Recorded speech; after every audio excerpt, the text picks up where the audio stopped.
Welcome to the Political Orphans. My name is Nico Lagan, and I am a conservative. To my left, Rob Ambrose, a liberal. Our goal is simple. We want to challenge the narrative, reject political bias, and tackle topics that mainstream media won't touch. But above all, we want to create a space where people who disagree can have a civil discourse and find solutions to the problem that we face together. Now, if it's your first time watching, yes, we do record for 2 hours. But if you're looking for a specific subject, just look at the bottom. The video's chopped down into sections so you can find what you're looking for. But I highly suggest that you stick around because the reason we record for so long is that we take comments from our listeners. And by comments, I mean we take dozens, if not 20, 30, 40 per episode. So just saying, if you want to see what it is to interact with listeners, stick around and watch the show. Now, top topics of the day.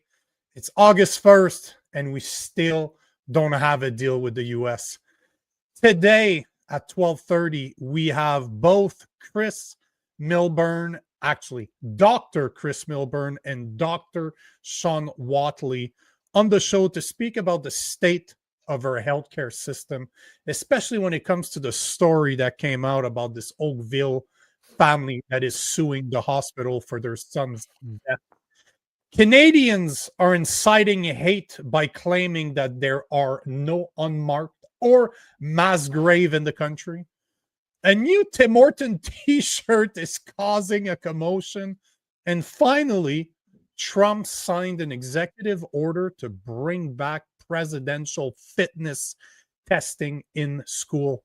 Get your comments ready because the show starts now. What's going on? What's happening, brother? It's funny, every time you say the intro and you're like, Rob Ambrose, the liberal, I always, in my head, I hear, womp, womp. Womp, womp. That's kind of the advantage of doing the intro, eh? I'm a conservative. Here's Rob. He's a liberal. Womp, womp. Womp, womp. Oh, yeah. Before we even go, yes, 1,000 million fucking percent. It's still a good thing. It's still a good thing. And this is the irony of it all. But of course, you'll see why I want to talk about it. And it's not about Trump. It's about one president that basically everybody can agree that they like. I don't think I've ever met one single person, conservative or liberal, that ever told me that they don't like that president. I'm going to keep the story for you, but this is the presidential test was something that was really, really pushed by that guy, and it was insane. There's a great video out there. I found it. I will show it to you guys, but it's not about Trump. It's about the fitness, because 1 out of 5 kid, meaning up to the age of 19, is obese in the US. And guess what, Canadians? We're no fucking better here. So that's why I wanted. It's an important thing. Also, I just want to quickly take this from Shinny Bryan. He says, "Ain't no liberals on the show." I mean, look, there's a lot of things we don't talk about, but my positions on things like abortion, guns, social safety net, healthcare firmly put me in a liberal camp. Yes. The big difference is I don't believe men can give birth and women can have penises, and I don't really have Trump derangement syndrome. That's about it. He's totally right, Trinity Bryan. He is not a conservative as much as he's a conservative for Canada. But but the Conservative Party is a liberal party. So let's be honest here. If the Conservative Party was in the US, they'd call it the Democrat.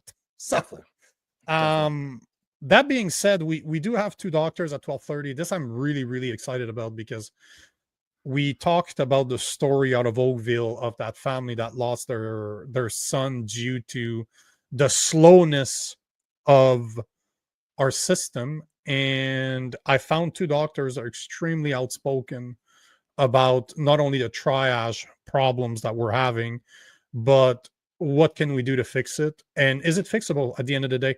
So they seem pretty cool. In the text that I had with both of them, they seem like it's going to be a blast.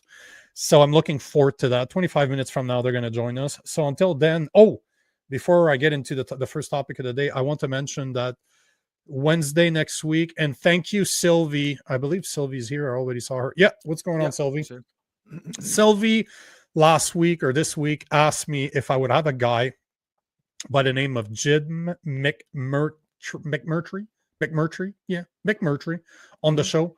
He is the author of The Scarlet Lesson. He's a former teacher that got fired for exposing what really happened to the residential school mass graves that they've been talking about. So I was able to get him on the show. He's going to be with us at 12:30 Wednesday next week. And also, Rob and I are taking 2 days off for the first time in since we've been recording. Wow. Yeah. This is 131st episode, if I'm not mistaken, 130th episode today. It's the first time we're going to take 2 days in a row. He's going to visit his parent at the cottage. I'm not going to say where. I don't even know where the fuck it is. But Halifax. And I'm going to San Francisco to be on a very, very interesting show. So Monday, Tuesday, there will be no the dating show, is it? San Francisco dating show. 100%. I'm going on the same show. You know who's going to be on that panel? I'm going on the same show as Justin Trudeau went to find Katy Perry. Yeah. It's called How to Find a Beard. So there you go. Where gay guys go to get female beards. No, actually, I can probably talk about it. I've been invited because I've been on a very, very big platform, Jubilee Media's Common Ground series, where I debated with a bunch of feminists and as much men and women feminists why strong men are important. And the video, if you Google men right activists, it's the first video that comes up, and my fucking face is on the thumbnail. But all to say that I get approached every now and then, and there's a guy that approached me to record a video, to record a ish debate with a lesbian couple that adopted a kid. And I'm going there as a Christian conservative. Should be fun. Should be interesting. I'm going to tune in for sure, bro. But I like their concept. Their concept is pretty cool. Like, it's not there to argue with people. It's really there to kind of talk about the personal aspect of things. I'm going to talk about growing up without a father. I'm going to talk about being a brand new father and what it means to be a father. So it's very, very well set up. Plus, I guess I get to see San Francisco. I can say that I've been, not that I have any attraction to fucking San Francisco. I'd be curious to see your take on it, because from what I've heard, San Francisco is in rough shape as basically like woke ground zero right now. Like just like the homeless situation's out of control. A lot of people, like I've seen a ton of people saying like, holy shit, I grew up here. What the fuck is this place? So I'd be interested to see how much of that is real and how much of that might just be sort of social media slop kind of thing. I can tell you, man. I was in LA last year, or this year. Is it this year? Last year I was in LA for the Jubilee Media interview, and goddamn, it is exactly what you expect. Really, it's like Montreal on steroids. Yes, it's like everybody has purple hair. So I'm curious to see San Francisco. I'm really just curious to see the bridge, really, because it's iconic. We've seen it, like Golden that Bridge, street that's like this somewhere. But at the end of the day, it's business, man. I have no intentions. Like, this would not be a place I want to visit. It's just I'm invited, I get to go. So why not? Right? I think there'd be some cool things. So I actually was at San Francisco when I was a kid. My family went on vacation to visit relatives, and we went, like, we did a lot of the touristy things. We had a tour. We took a boat out to Alcatraz, and like I was like 7 years old, so I would appreciate it so much more now. I didn't really get how cool that would have been, but the vague memories I do have of it seemed pretty cool. I'm not sure I get his comment. Yeah, I'm a fascist. Jubilee Media, a Jubilee debater against Mehdi Hassan. I mean, everyone who disagrees with me is a fascist, is just like an intellectually lazy way of thinking. Like, don't get me wrong. Like, we love the debate, we love the disagreement here, but it's a different. I don't even know who that guy is. You gotta step your game up a little bit, because that's just kind of like intellectually lazy slop. That's the thing. There's like most of the rest of the internet is like that, but like for sure, you're going to disagree with a lot of things we're saying, but that's why you disagree with it. Offer an alternate solution. We're actually trying to have legitimate discussion here. No. I don't think. I think you misunderstood. Yeah. If I'm misunderstanding, my mistake. I apologize. Yeah, I think you misunderstood him. I thought he was saying basically Nico's a fascist because you're a conservative. No. He was talking. Okay, my bad. Yeah, he says here I'm not saying it. Yeah, my mistake. No, I think he's alluding that he was on. Yeah, there you go. He did one of those, one progressive versus 20 far right conservatives, featuring Mehdi Hassan. So yes, it's the exact same platform. That's I didn't do the. I didn't do the one against 20. We do have some commenters on here that kind of troll in that way. So maybe I'm a little bit jumped the gun on that. My bad, Trinity, Brian, do understand that he's a liberal, so he takes everything personal. He gets triggered very easily. Oh, Trinity's a liberal. Trinity's a liberal. No, I like I'm talking about you. But I'm saying Trinity as well is also quite far left. I like that we're seeing a lot more left-leaning commenters too. I think it adds a nice dimension to the show. I want to see as much from both sides as possible, and as much as people in the middle too, because at the end of the day, if you're listening to this shows because you're somewhere in the middle. Yeah, you're left of middle, you're right of middle, but you're not woke left and you're not far right, right? Yeah, right. Like, so as Leah says, honestly, labels divide and degrade humanity. Yeah, and that's kind of the key thing about this show. Like I'd seen earlier, Trinity said, or I guess I should call him Brian because I feel like he's a guy. Quit lying, you're both pretty far right. I mean, I'm certainly a very centrist liberal and have some conservative positions, but at the end of the day, the whole show is based on the premise that a lot of the left-right labels that we're used to are breaking down. They don't really always fit. And that's why rather than, like we still use them. I'll still say I'm left, I'm a liberal, Nico's still right, conservative, just because they give you a broad sense of where we stand. But when we dig into actual issues, we actually see that the labels don't match up. And that's why what we generally say around here is mostly we just do away with the labels and just come out with common sense, right? And if you come out with common sense, sometimes you're going to end up on the right of an issue, unfortunately, just because of where the Overton window is right now. The truth is, if you're not woke, woke in Canada, gay conservative, a gay version of a conservative, yes. But it's true though, if you're not woke in Canada, you're considered on the right, because the Overton window is so far left. That everything right of woke is right, but it's another way I would describe myself as an anti-woke liberal. There you go. And again, and that also kind of puts you on the right where the Overton window is. I don't think that's the way it should be. Now let's kick it off with the first subject here. We will be addressing, obviously, the fact that we're August 1st and we still don't have a fucking deal with the US. So basically, starting today, Canada goods that are not covered under the CUSMA agreement. CUSMA. Yeah, CUSMA. CUSMA will be hit with a 35% tariff. But I wanted to show you this. Hopefully I can make it bigger. That's what you said. Basically, Carney posted this yesterday, statement by Prime Minister Carney on the Canada-US trade. And obviously, he's talking about how we're going to be hit with 35% tariff, that there's no deal that could be made. But I invite you, I'm not going to read the whole thing, but just to say, I invite you to go read it, because he's making, exactly like I said, he's making it sound like he's a victim in this story. They always fucking do, right?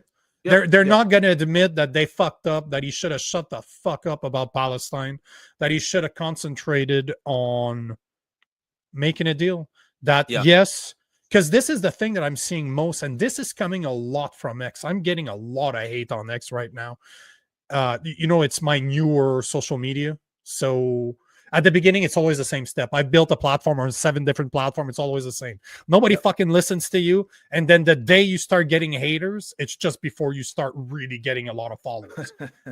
And one of the comments that I get all the time now on X is, but Trump this, Trump that. Trump keeps on moving the goalpost. Trump keeps on doing this. I'm like, okay, sure, no problem. We agree. We agree. Yeah. But that doesn't change the fact that on the short term, we need to deal with him. We don't have a choice. Yep. We do not have a fucking choice. And this is what bothered me about this letter. So I invite you to go to, or not the letter, but the statement. But he finishes with saying that we will continue to negotiate with the United States on our trading relationship. The Canadian government is laser focused on what we can control, building Canada strong. Like, what the fuck does that mean? Your Bill C5 serves no purpose, and he admitted last week that he has no power, he has no energy deal on the table right now. There's no fast tracking anything right now. But he finishes by saying that Canadians will be our best customer, creating more well-paying career at home as it strengthen our diversity, our trading partners throughout the world. Again, talking about shit that really doesn't matter for the short term. Yes, awesome. Great idea. It's awesome for us to be self-reliant. Great. Nobody fucking argues that. Yep. Medium to long-term goal. This is a 3 to 5, 3 to 10-year goal. Yep. In the next 3 years, guess what? Under Trump's presidency, we will still rely on the US to buy most of our fucking export, like the 75% that they're doing right now. And he doesn't mention that. All the liberals, because I comment on Carney's stuff all the time, and people are ripping into me saying, oh yeah, but Trump is a this, Trump is a that. I'm like, okay, so matter. What? Like, it doesn't matter. Have you guys never worked in the private sector where your boss is a fucking asshole? And guess what? You still need to work. You have to work around your boss. Yeah. In this context, we have to work around Donald Trump. It's as easy as that. Everything you're saying is correct. Like they can say, because I'm seeing it too. Oh, Trump is erratic. Trump is moving the goalposts. Yes, he is. That's his style. Nobody's arguing. I'm not arguing. That's fine. So what you need to do now is adjust your strategy to account for that. Right? You have to understand. Like, so we can sit here and complain about the way that Trump is, but where does that get us? So much of left liberal thinking is about doing things that might make us feel good in the moment, but actually don't help us in any feasible way. And you can see that across the board. You see that with a lot of the climate change things that we're doing. Like, they're not actually making any material difference to emissions, for example, but it makes us feel good, makes us get virtue signal points, and so we do it. And it doesn't matter that it actually hurts us. So it's, it's just more the same on that. Fact of the matter is, you have to look at Trump right now as a natural, organic, a force of nature. If you've got a hurricane come down, do you say, well, nothing we can do, a hurricane's coming, or do you work around the hurricane and batten your house down, fucking, put sandbags in, then you go to higher ground? You have to work with the cards that you're dealt. We don't have any say in the American president. All we have is the reality that they are our biggest customer. They buy 75% of our shit, and there is no short-term solution here. The only short-term solution is to get the best deal we can, and the best deal we can will be a bad deal. That's 100%. Just facts on the ground. Yeah, if you look 100%. At every single deal that he's got out there, there is no one who is tariff-free. I think the lowest I saw was 10%. Maybe it was 15%. If we can get that, you got to be happy with it. And the fact of the matter is, America has had tariffs put on them by most every single country in the world, including us, for the last 20, 30, 40 years. And they've been okay with it. But there's only so much. At some point, if they decide that they're not okay with it anymore, there's nothing we can do about that. We can complain about it, but that's just a loser's mentality. It's a loser's attitude. Do you sit there and you complain about what you can't change, or do you deal with the fucking reality and get the best deal done? And the best deal done is going to be not a great deal. That's why you get it done. Then you focus on the things you said, expanding our economy, diversifying our trade partners, building energy export capacity on both coasts. But in the short term, there is no solution other than accept the least bad deal that we can get. You know what the funniest thing is? I don't know if you saw that before you take the comments, because I know the comments you want to take. I want to take them too. But before, I just want to show a few videos, because this one is something that is not being spoken about in Canada right now. And this is just showing people how idiotic we actually are. Because as of yesterday, Mexico won some time, and Trump is going to extend, because they were on the same deadline as we were. He's going to extend it another 90 days because Trump said that he and Mexican President Claudia Sheinbaum are getting to know and understand each other. So basically, let's watch this video. But basically what it means is that if Carney were to shut the fuck up, understand that he's dealing with an egotistical maniac, and just deal with him like I did for 12 years in cells. Like every adult has to at some point in their life. Brush his ego. He has, the point in the matter is, however the fuck you feel about Trump, he has the leverage and we do not. You want to save Canadian jobs? Shut the fuck up, elbows down, and take the cock. You don't have a choice.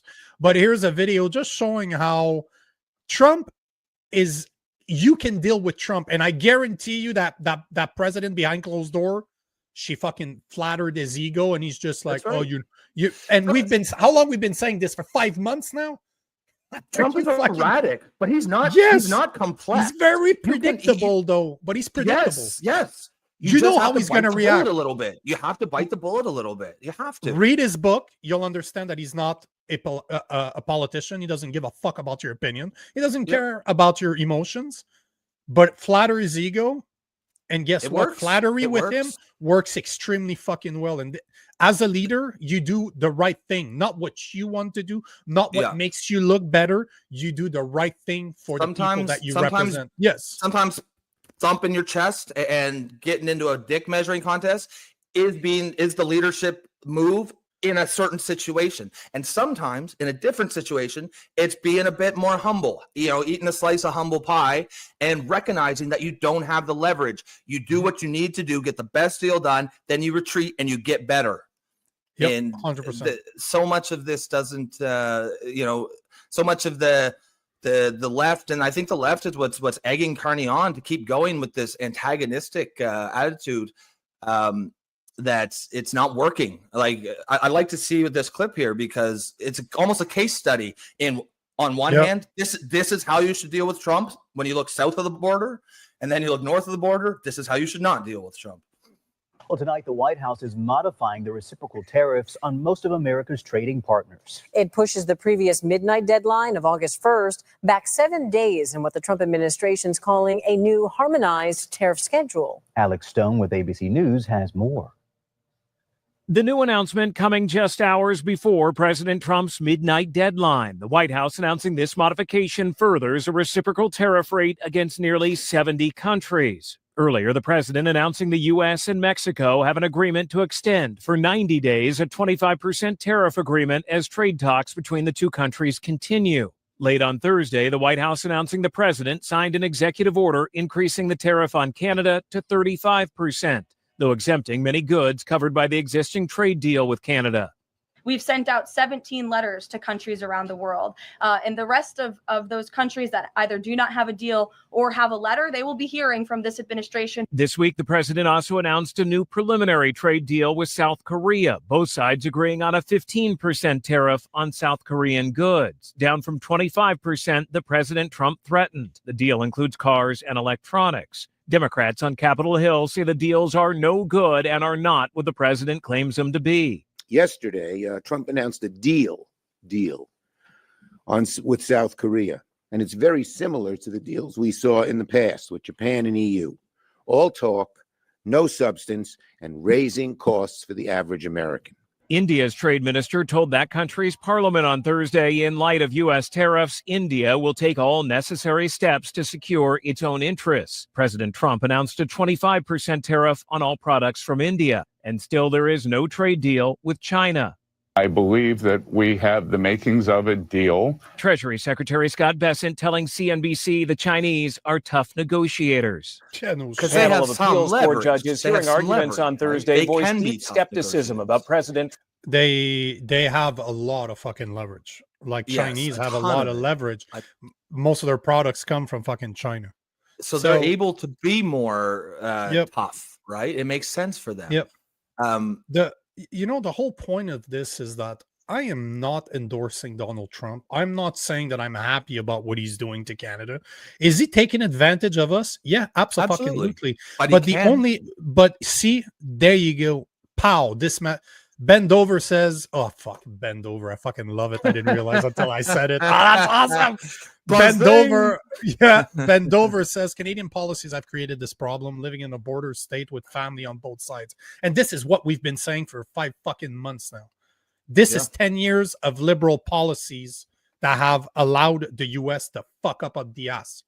We literally made it easy by being extremely dependent on them. 75% of our export goes to the US. What are they supposed to do? They know, they're not stupid.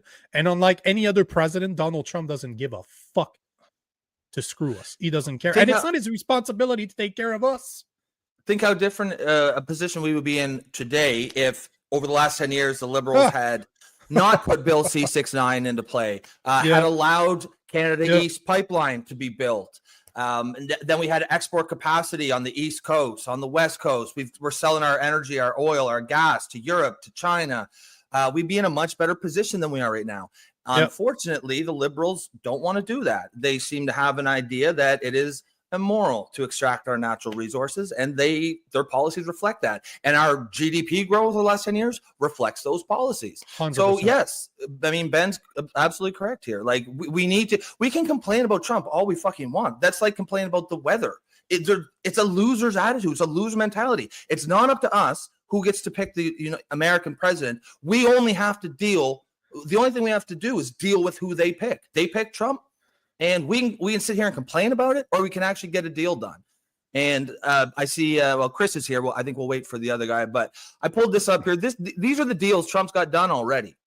Look at you. The lowest one is, okay, you got the UK 10%, but everyone's getting tariffs. On 15, the 750 15, 19. Billion. Like the UK's part of, it's part of the EU, so they got their own deal 5% better. But what the fuck do they take from the UK? Yeah, we need to get out of our heads that there's a deal out there where we're not paying tariffs. That doesn't exist. We need, but I'm not the best math student, but I know 15% is better than 35%. What? So, no, that's racist. That's racist. Somehow what you just said there is racist. It's white supremacist math. See, I do it again. I did it on purpose. I said something really stupid to see how our two guests of today would react. Sean Watley is actually laughing at what I'm saying. So baldy to baldy, I guess we're going to get along just fine. So I will bring them on right now, and we apologize for the comments. We'll take them afterwards. But yeah, because there's some good ones there. I just want to get into those. There's a lot of good ones there. Yeah. So I was able to find two Canadian doctors to speak about the current state of affair of our healthcare system. And this story really was brought up by the Oakville family that lost their son, that are suing the Oakville hospital because their son literally died by waiting on the doctor to do its job. And that opened up a massive can of bullshit, because I started researching it, and I shared those numbers. I think it was on Tuesday, how they estimate that 8,000 to 15,000 people die in the ER waiting for a doctor each year in Canada. They say that the number could be as high as 28,000. That either way, I'm going to share them again. I want to bring them up, but I promised to do introductions, what I really, really suck at. So I apologize right away if I mess up your introduction. First, one of the two doctors we have on the show today is Dr. Chris Milburn. He has practiced ER, family and injury rehabilitation medicine for over 25 years. He has served as a medical education director and as a regional ER chief. He has a long history in medical politics, philosophy, and history. A longtime editorialist and radio commentator, Chris became the subject of college complaints because of his views, which ran afoul of the current left-wing stronghold on medicine. He and his wife, a psychiatrist, write a Substack called Paradox. That's pretty clever. I'm actually smart enough to understand what he means. So that's pretty clever. And he founded the Free Speech in Medicine Initiative. And second, we have Dr. Sean Watley, a physician and author of the 2020 book, When Politics Comes Before Patients. That's definitely something I want to read. And on the highly praised book on how to fix the emergency wait time in Canada, No More Lethal Waits. He has an extensive experience in the healthcare administration and medical politics. Watley is a past president of the Ontario Medical Association, OMA, and currently a Munch senior fellow in a health policy with the Macdonald-Laurier Institute. And I'm not sure monks. To me, a monk, I'm a martial art guy, so monks, they're shaved and they kick ass. So I'm not sure what a monk is. But looks like doctors, Chris, guys, Sean, how you doing? Thank you so much for being here. Good to see you guys. Hey, I've never been introduced as Baldy before. One Baldy to another. So. Hey, you fit in here. I'm all there. Look at this guy with Dr. Chris here with hair. Yeah, what's going on? It's usually a couple. It actually seems like a lot of our guests lately have been bald. It's just a bunch of bald guys shooting the shit. But we also welcome guests with hair as well, Dr. Melbourne. So thank you guys for both being on here. I appreciate your flexibility. I guess you guys probably heard you can swear, you can say pretty much whatever you want. But the difference in the type of approach that we have is I'm a Christian conservative.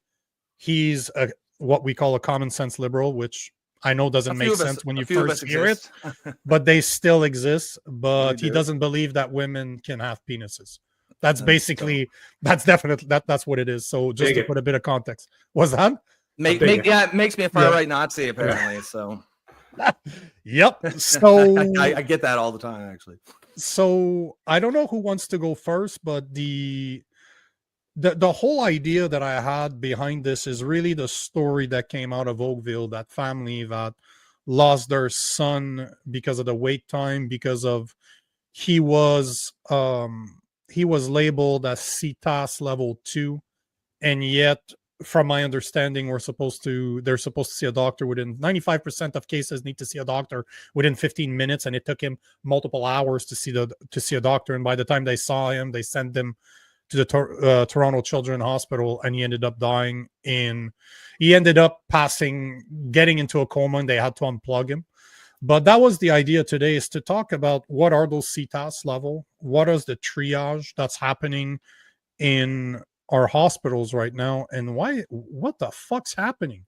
How are 15,000 people, 8 to 15,000 people dying every year waiting in the ER? How do we have tens of thousands of people waiting on dying on wait lists for surgeries? Like, what the fuck is going on here? I just want to quickly add on to that, guys, before you answer.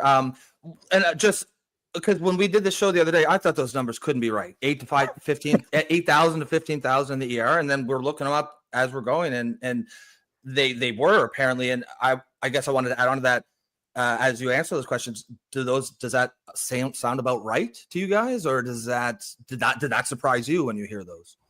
Maybe I could start, and then because I'll lead well into Sean, who literally wrote the book on this, right? Excellent, yeah. So I'm just kind of a pretender here, but what I'll say is, right from the beginning, when the story came out, I saw it being played out the exact same way as the story is being played out for 50 years in medicine. It's always the same thing. It's always, oh my God, how did this happen? We focus on the incident. The bureaucrats make more rules to make sure it won't happen again. And everybody goes in that same cycle. Most people jump up and down and say the government's not properly funding it, and we need to spend more money and throw more money and we need more managers to better manage things. How could this happen?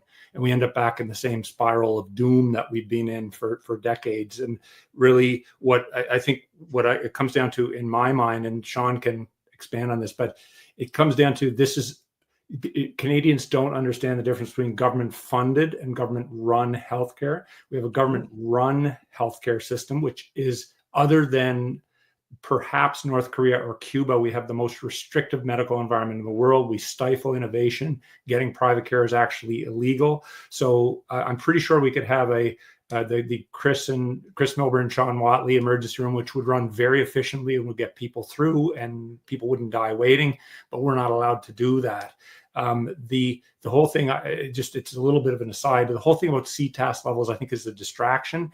In our emergency room, the big emergency room where I worked for many years, something like 25% of people are now a level 2. by the definition, because if you look at the definitions, everybody's urgent. A kid with a fever is urgent. Somebody drinking a Tim Hortons and looking comfortable but says their pain is 9 out of 10 and they need to be seen right away, they're urgent. Somebody with heartburn, and you know it's heartburn already, and triage is urgent. So they're all level 2. So you can't possibly see them all within 15 minutes. That's ridiculous. That's a bureaucratic rule. But anyway, I'll pass it over to Sean and shut up there.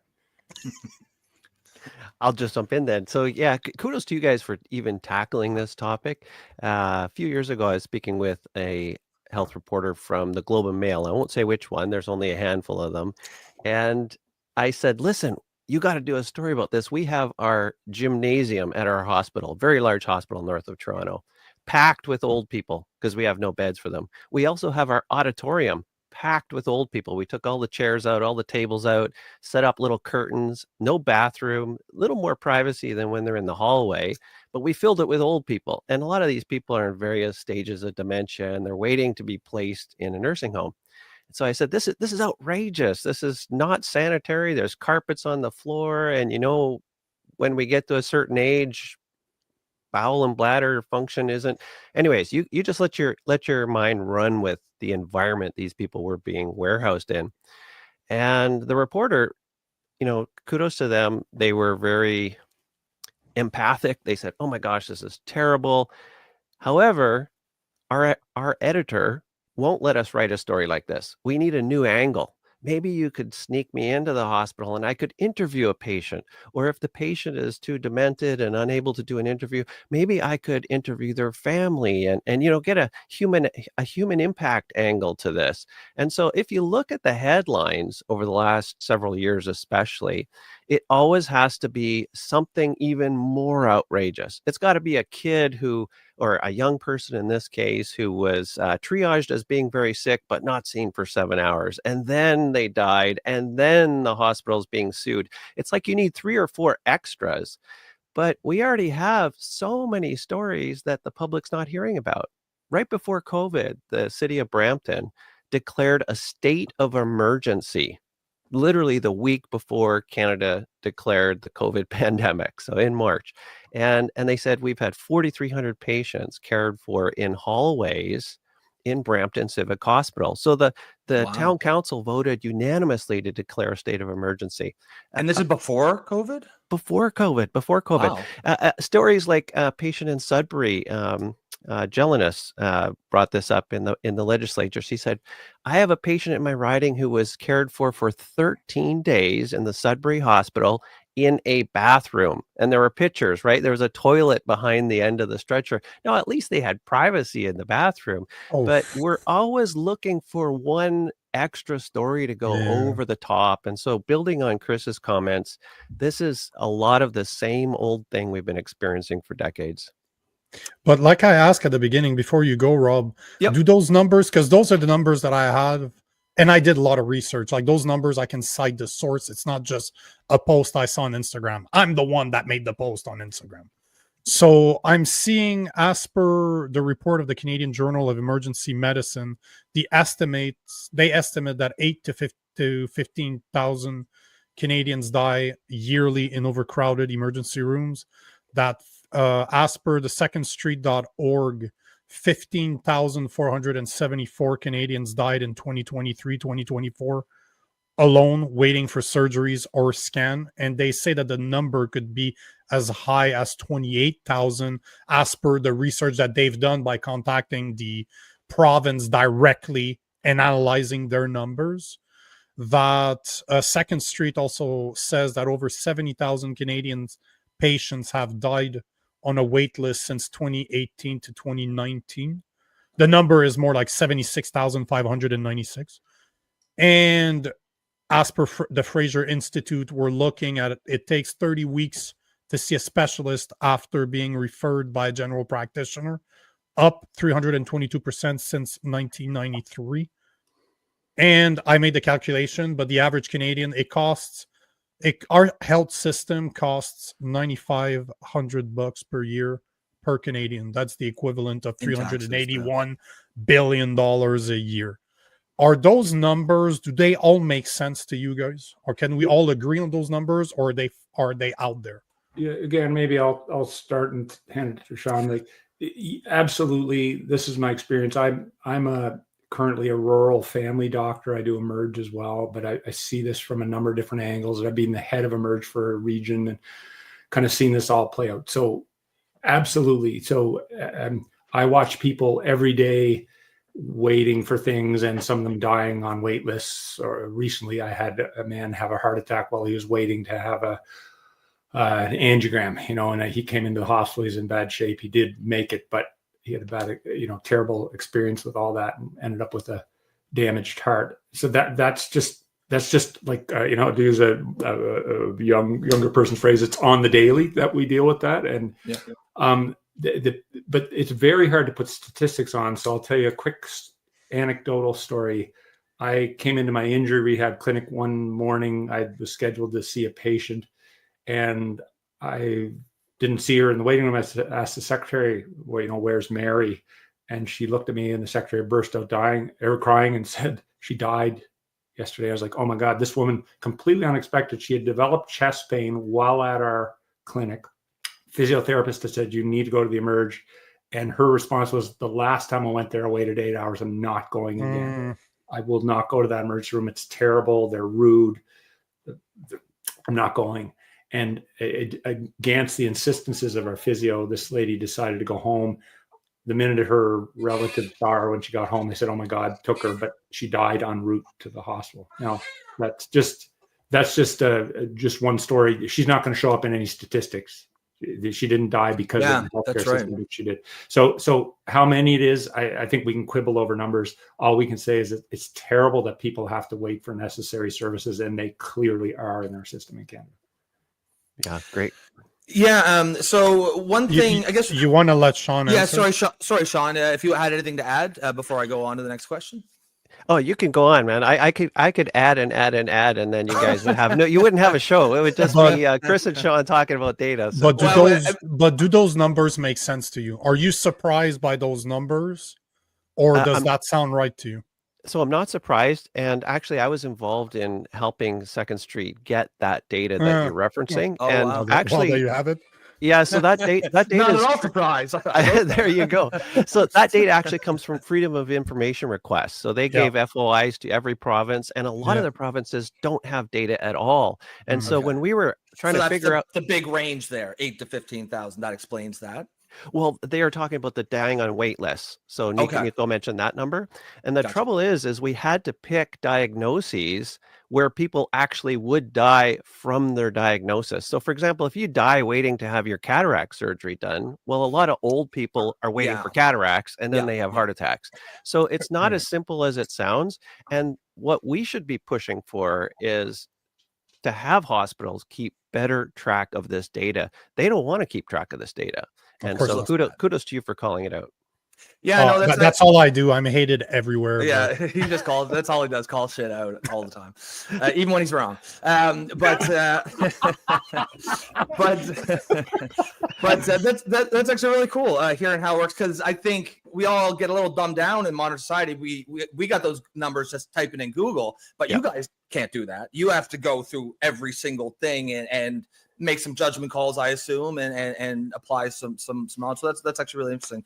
My question was, and one of the things that I like about this issue is because it's really nice, a really good microcosm that I think shows off one of the strengths of this show. When we started it, we wanted to create a space for people who maybe weren't exactly fit in the left-right spectrum, just political orphans, right? Just people trying to come together from all sides of the spectrum just to talk about issues from a common sense perspective.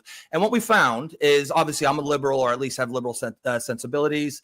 Nico's conservative, is oftentimes we'll disagree on the solution, but we will very often agree on the problem, which obviously, if we don't even agree on the problem, we can't even have a productive discussion.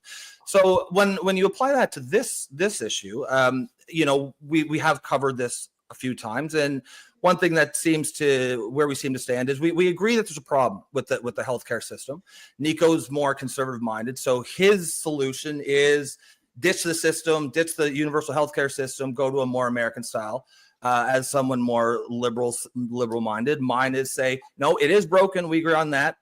Let's fix it, because I do I do like our system. I like the idea of a universal healthcare system. So my question to you guys is, and actually before I ask that, there's certainly the perception that the system isn't working, that it's not giving us what we're supposed to have. Wait times are too long. People are dying. And I guess my question is, as people who are inside the system, is that your reality? Is that how you see it, that the system is broken? And if so, how would you fix it? I know it's a real fix would probably require many different things, but if you could distill it down to one or two things, like what would be the best ways to go about fixing it? Would you be more fix the system or more scrap it? Again, Sean, that's all right. I'll say a little piece please. about you. Yeah. So you made the fatal mistake there. You said that that Nico wants a U.S. style system. That's what Canadians always do. It's like whenever anybody talks about changing the system, like, you want a U.S. style system. It's like, he's a liberal afterwards. Like, after all, he's a liberal, so of course that's what I want. The U.S. has a system that people in Canada think that the U.S. system is messed up because of the free market, but it's far from a free market system. The government there it's an incredibly regulated and top-heavy bureaucratic system. The government puts incredible amounts of money in through the DVA, Medicare, and Medicaid. So it's not at all like a free market system. Sure. So whenever, I think it's really important just to correct the thinking. Yeah, no, I appreciate that, because I'm a layman on these issues. To say that there are all these really good systems in the world: Sweden, Norway, Switzerland, Germany, all have really much better performing and less expensive healthcare systems. So the last thing that we want to get trapped in our thinking in Canada is, if we change our system at all, we're moving towards a U.S. style system. Nobody ever talks about, oh my God, you say you want a Swedish style healthcare system, because it's a great system, but it's also a much less bureaucratic and much less government controlled system. It is a universal healthcare system in the sense that you get insurance through the government, but the government doesn't run healthcare. They don't have a stranglehold like they do in Canada. So before you answer, Sean, is that what you meant earlier by government funded versus government run? Like, you can have a government funded health system, but that could be privately ran like a business instead of having it ran by bureaucrats. Is that what you mean? He's asking you, Chris. Oh, no, sorry. I thought he was asking you, Sean. Yeah, absolutely. That's what I mean. I mean, like, you look at Europe, many of them have private systems. And as a consumer of healthcare, you have your government insurance, and you can pick your hospital, you can pick your doctor. They compete for your business because they want to give good service. Whereas in Canada, it's like, don't complain. You're only waiting like 3 months for your hip. Don't complain, while you're crippled with it, right? Have you thought about having MAID? We can get that in 1 month. So I think Chris nailed it when he said, who calls the shots, right? Is it the patient in charge, or is it the politicians and the government in charge? Now, when we say, oh, we're so different from the American system, actually in America, they have a third party payer system. So the doc doesn't know really how much it costs. The patient doesn't know how much it costs, but the insurance company dictates whether or not you get care. In Canada, I don't know how much it costs. You don't know how much it costs. And a government bureaucrat dictates whether or not you get the care. Now, the nice thing about the Canadian, if we can say something nice about it, is that the bureaucrats aren't that motivated to be really cost conscious and that sort of thing. They take a blunt approach to whether or not you get access to your care. In America, these insurance companies are going to go broke if they aren't hardliners on some of the things that you're able to access. But both Canada and the United States, for the most part, is getting care. Patients are getting care on a third party payer. So a third person is doing the paying. To answer your question, though, Rob, you said, well, how would you fix this? What can you do? Yeah. So I think both Rob and Nico, all the Baldies in the room here, and Chris, an honorable Baldy. You're an honorary Baldy. It's an honorary Baldy. We can all be very bullish on insurance in the sense that Canadians love insurance. We insure our cats, our dogs, our cows, our ATVs, our cars, our house. Anyways, we love insurance. And the case or the argument in favor of medical insurance, and not just a one size fits all, but long-term care insurance and critical illness insurance and acute care insurance. the case for that is very strong. So whether you're liberal, conservative, NDP, whatever flavor you are, I think you're on pretty solid footing to say, yeah, let's support insurance.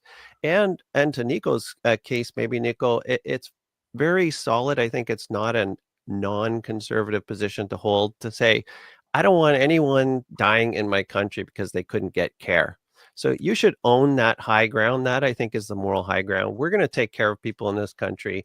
We are pro-insurance. We are pro-helping people. But to your point, Rob, it's in the details. How do you actually get this done? And so you asked for solutions. I better stop there because I've said a whole bunch of stuff. I can offer 3-point solution on how to make it perfect if you're interested. And can I interject one thing before Sean comes back to that? Because Sean, I should maybe say, I believe you're writing a book on this right now. Am I correct? Yeah. So Sean's writing a book on literally every topic. That's right. Literally writing a book on how to fix the healthcare system. Yeah. One of the problems with insurance in healthcare is, and I've written on this if people want to check out my Substack, but the idea of insurance, when you insure your house, you don't use your insurance to fix your kitchen when your countertops run out. You don't use your insurance to paint your house. You use your insurance when you get hit by lightning and your roof gets a hole in it, or when you have a flood. The healthcare insurance, as it was originally envisioned in the 1960s, was back when healthcare, we thought of healthcare was actually, I think it's better called illness care. You got sick, your appendix got inflamed and you needed it out and you're going to die unless you get it out. Well, that's healthcare. Yeah. The problem is that healthcare is now morphed into everything. And the left wing of the political spectrum has pushed it into, well, housing is healthcare, because if people aren't housed, and nutrition is healthcare. So if people don't have good food, they're not healthy and whatnot. So now if somebody has problems with overeating and they want to be on Ozempic, guess what? You guys are paying for that. I'm paying for that through insurance. So basically, people now aren't using insurance as for the house insurance example. They're not using insurance when something bad happens. They want insurance for routine maintenance, my yearly blood tests, and I'd like my vitamin D level checked every 2 months and whatnot. And I will just, as an aside, say this is a real problem with a number of the immigrant cultures who are moving in. Once they know that healthcare is free in Canada, young, healthy people want constant checkups and blood work. Yeah. A scan for this, a scan for that. And these people are incredibly expensive to the system. We're not equipped for that. Because the doctors, we have this dual weird role, which kind of is two poles, where we're both the advocating for the patient, trying to get them good care, but we're also the gatekeeper to make sure that they don't use this care irresponsibly, because that impacts other people's access to it. So it's a difficult system. And I think insurance, the idea of insurance is great, but we have to define what is it for exactly. Well, and you know, the cultural and political moment where it makes it so hard to have a real discussion about these things, because you know what will happen if you bring up that conversation in a meeting, and someone is going to say, "Oh, well, you're racist because you just hate immigrants," right? And that, of course, it's bad faith, but it does what it's designed to do. It shuts down the conversation. Why we can't have a healthy conversation about immigration policy? If your opinion is anything other than open borders, you're a racist. And of course, that's insane. We have to be able to talk about it if we can get to the right policy. So yeah, it's interesting that you brought that up, and it's interesting to see that people inside the system also see this as an issue as well. Sean, what do you think? You have a 3-point. Yeah. I wanted to hear that, Sean. You can change the system 3 ways. 3 ways. Actually, Chris read my mind, and he knew he absolutely nailed it when he said we got to talk about what we're covering. So insurance, yes, and that's my point number 2, life and limb. We need to refocus on things that are going to kill you or things that are going to lead to loss of your limb. Focus on that. Do a better job at that. My third point, and I'll tell you my first point when I'm done here. My third point is appropriateness, and Chris also mentioned that. Is it meaningful that we cover everything, every little bit of sadness, depression, grief, whatever? And I'm not hammering on that. I'm just saying when you get farther away from life and limb care, you get into a whole bunch of visits. Really popular right now. My kid has a hard time focusing in class, and so we get so many visits for patients who want their kid sent for a special assessment so that they can get an extra help in the classroom and extra time to do their tests. And so that's using a huge amount of resources. That's just one example. Sorry, moms and dads, for picking on you for that. But number one, the most important thing we need to do right now, and no one's going to do it, is to talk about who's in charge. Who's leading the boat? So we have the Fed saying, "Oh, listen, we're gonna pay 20 cents on the dollar, right? We offer a tip at the restaurant, and we get to call the shots. You provinces, you're not allowed to do this, or we might take away our 20% funding." And yet, in our Constitution, Section 92 of the Constitution Act says that healthcare belongs to the provinces. So the provinces and the feds have to work this out. Neither one really wants to work it out, because it's nice being a province saying, "Oh, well, if the feds paid more like they promised to do 50, 60 years ago, then we'd be fine." Yeah. So that's number one. Who's in charge? They have to figure out the governance problem, or we are going to be spinning around this forever. One of the things that Rob and I have never spoken about this, and as much as I spend half my time in the US, so I understand what it is to be able to take a credit card out and my wife just gave birth, to be able to get a scan in the same day for about $80. Literally pick up my phone, show up 15 minutes, an hour later, I got an appointment, 3D print of what the baby looks like. When here, it took us 2 months when we came back to Canada, and we got that old 90s technology that almost needs to be lubricated in the back to work properly. But so I know there's a difference between the two. Obviously, we're very socialist in nature here in Canada, so moving away from the social system is not something that's feasible. The Overton window will never be there. It's never going to happen. But one of the things I would like to see happening, and I've never heard a politician, at least they don't have the fucking balls to talk about this, but we need to take care of the hypochondriacs out there, and we also need to put consequences on the patient. If you are obese and you keep on showing you keep on showing up to the hospital for troubles that are related to the way you treat your body, we should put them on a time frame to say, "Hey, here are all the resources that you can ever need to lose weight. But if you don't lose weight within the next year, you're out. We're not protecting you anymore because you're not taking care of yourself." I'm a big fan of cigars, and or at least maybe your lowest priority in the no. There needs to be, but hold on. Okay. There needs to be consequence. But this is where you and I disagree. I believe in accountability. I do agree on that, but there's need to be consequences and accountability that comes. Yes, we need to hold our government accountable. Yes, we need to hold the insurance company accountable. But to not hold ourselves accountable is bullshit, because we are a massive problem in a system that we believe is free. So I want to see, if you're a smoker, guess what? Your doctor tells you you're on the road of lung cancer. You don't want to stop. Well, fuck you. We're not gonna cover you. You want to play that game? That's fine. We'll charge you. Here's a bill, and then you can go American style and say, try finding insurance that are gonna take care of you, knowing that you're on your way. Do you think that that's a possible? Do you think that would be a common sense solution, or am I too crazy and I believe in accountability too much? We'll start with Chris, and then we'll go to Sean, because that seems to be the order now. Yeah, that seems to be the flow of that story. Yeah. There's a great quote. The ultimate result of shielding man from his folly is to fill the world with fools. I can't remember who said it, but we have created a society where the nanny statism is so accepted 100%. Now that the idea that people don't know this, but provincial drug plans are more and more paying for Ozempic for people who are overweight. That's insane. Obese. Now, do I have a problem with people buying Ozempic if they say that, look, I really can't lose weight, I've tried everything, I'm going to buy Ozempic? I don't have a problem with that.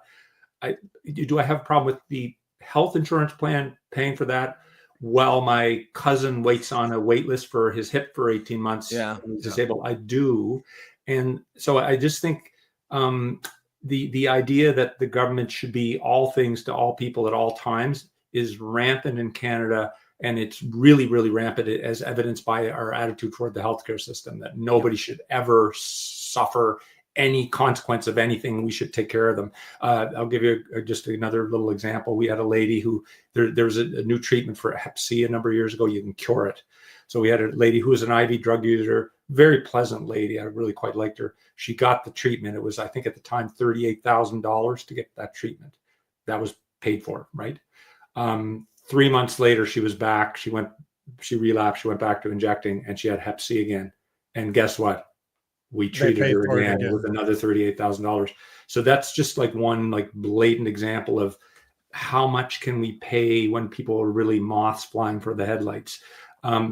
You know, I don't know. It is difficult, and Sean can comment on this too, but it is difficult to say we're not going to cover you because you did X, Y, Z. I think when people get sick, again, I don't want to live in a society where we let them die in pain. And there is, interestingly, there is some evidence that smokers are cheaper to the healthcare system because they don't live as long. Yeah, I knew that. It's pretty good data. So yeah, here's another pack. We might end up treating lung cancer, but they died at 53. Just give out smokes at the doctor's office. Yeah, So, Nico, you asked the question, am I too crazy? I wrote it down. Quote, Nico, am I too crazy? Yeah. And the answer is yes, of course, I am. man. Of course, Well, we all knew that. Obviously. It was a circle. We already knew. So I think the safe, I hate to use the word safe space, but the safe space in your question, Nico, is to separate horizontal equity from vertical equity. And these are just fancy words to say rich people versus poor people, or higher socioeconomic status, lower socioeconomic status. Everybody wants to frame this discussion in terms of rich and poor. Oh, Nico, so you're saying all the poor guys get no treatment because they're eating Doritos and drinking and smoking and they're not taking care of themselves. So you have to separate that out and say, okay, no, we've got Rob and Nico, and they are identical twins. They both earn the same income, 100,000, whatever it is, and they have the same genetics.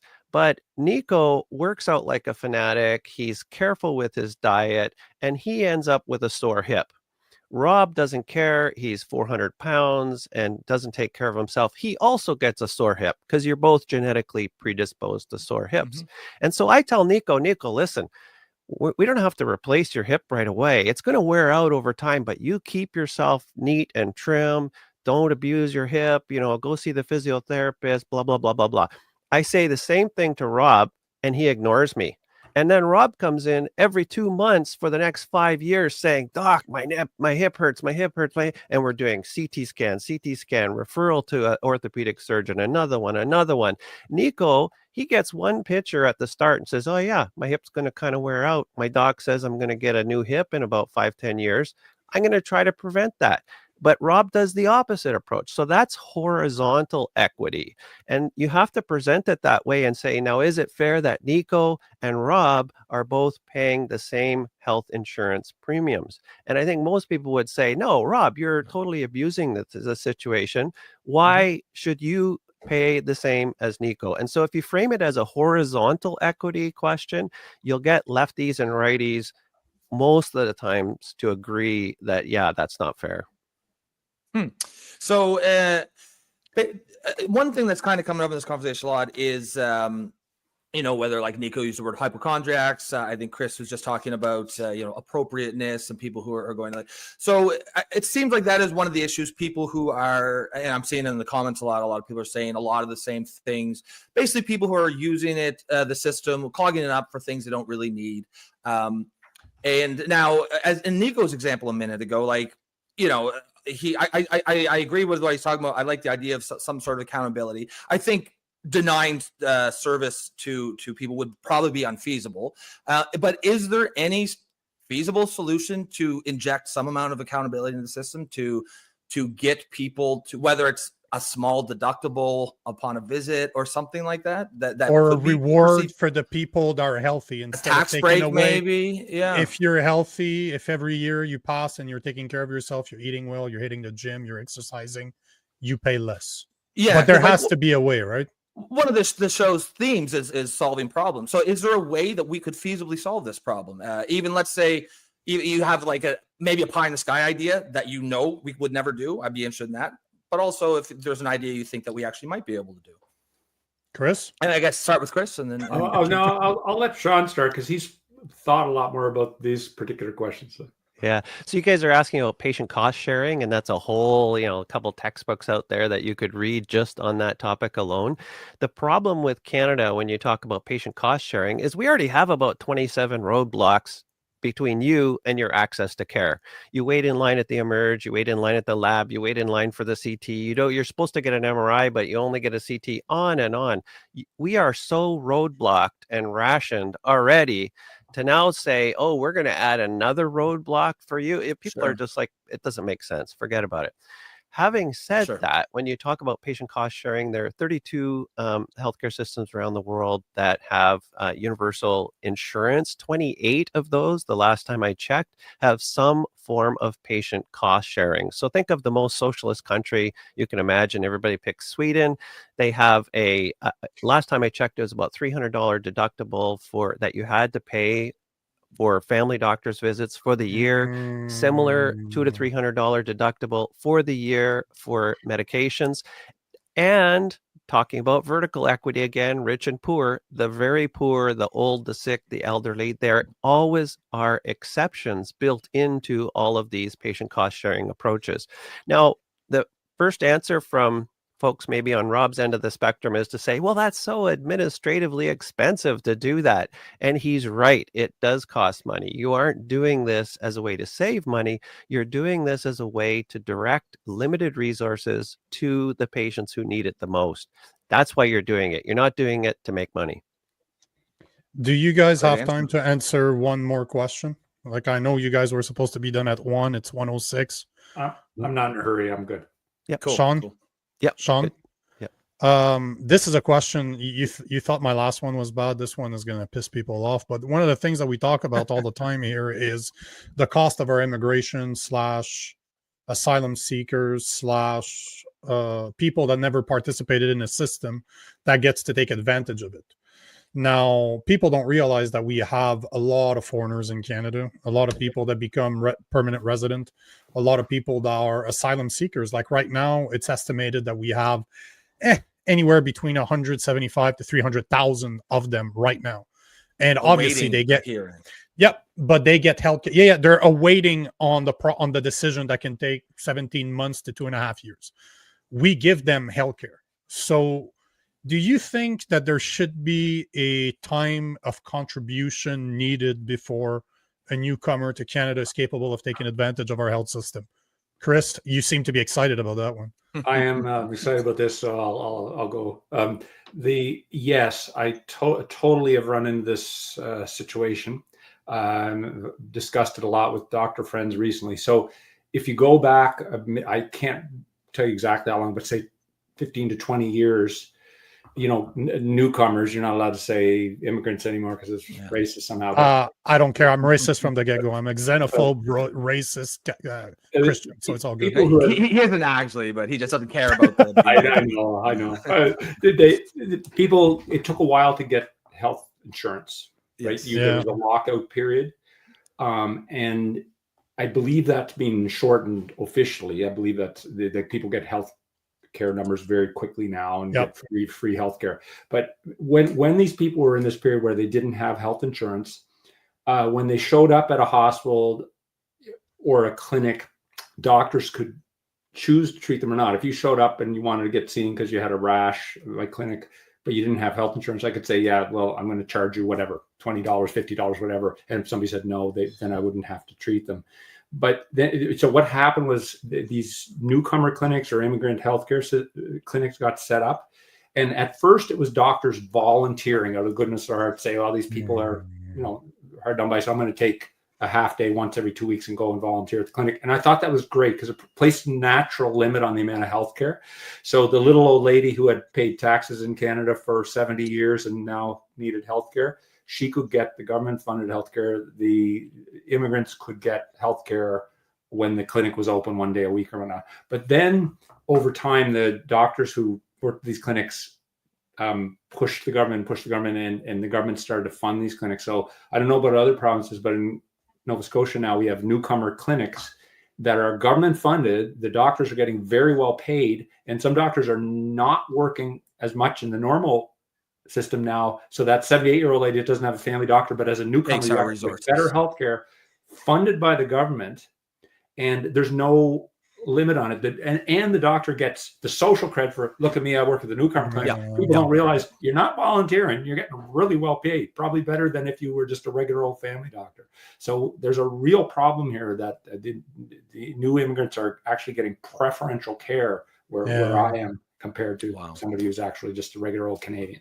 Wow. And by the way, Rob and Chris, you're from the same place. If I'm not mistaken. Oh yeah, I grew up in Halifax as well. I'm actually heading there. I'm a Cape Bretoner, so. Oh yes, yeah. You're I'm a mainlander, so So you're. I know you couldn't help it. Sorry. So you're lucky. You're lucky, Chris. He's not going to show up to your clinic. Well, Chris has toned down his bars and cars, and we haven't heard much of that there. I speak very properly now. Yes, you do. Yeah. Now. So your question is essentially, can we have open borders and a welfare state? That's the central political.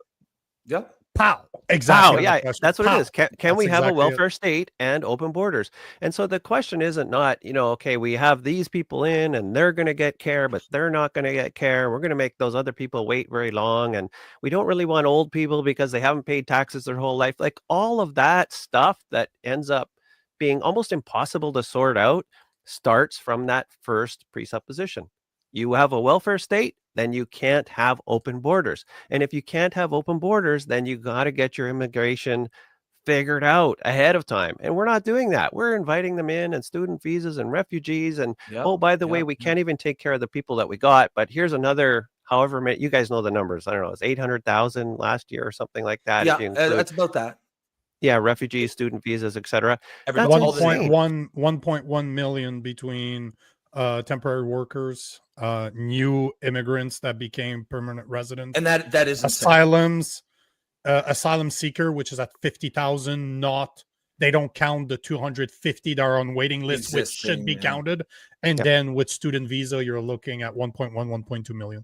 So essentially, we do not have a welfare state now because the government has said, we're promising to do all this for you. We're gonna take care of you and educate you and do X, Y, and Z, but they can't deliver because they're inviting all these people in. So that's what we need to focus on and say, okay, come on, politicians, figure this out. Do we have new people coming in? Do we have open borders, relatively open borders, or not? Because you're making your decision about access to care by default. You're pumping in a whole bunch of new people, and we can't even take care of the Nikos, Robs, and Chris's of the world already. Yeah. So in other words, Sean, you're racist. Okay. Cool. No, I'm just bald. I'm just bald. I'm not racist. So basically, what you're saying is we're making healthcare decisions without realizing we're making healthcare decisions. So by default. And one of the things we say here is we don't really have a housing crisis. We have an immigration crisis or an immigration issue. And that's a different topic and there's some nuance there. But the gist of it is our immigration policy affects every other thing in Canada. And we seem to act like they are separate and distinct issues. And our policymakers are not really understanding that when you're making immigration policy, you're actually setting healthcare policy. Right. I did one final...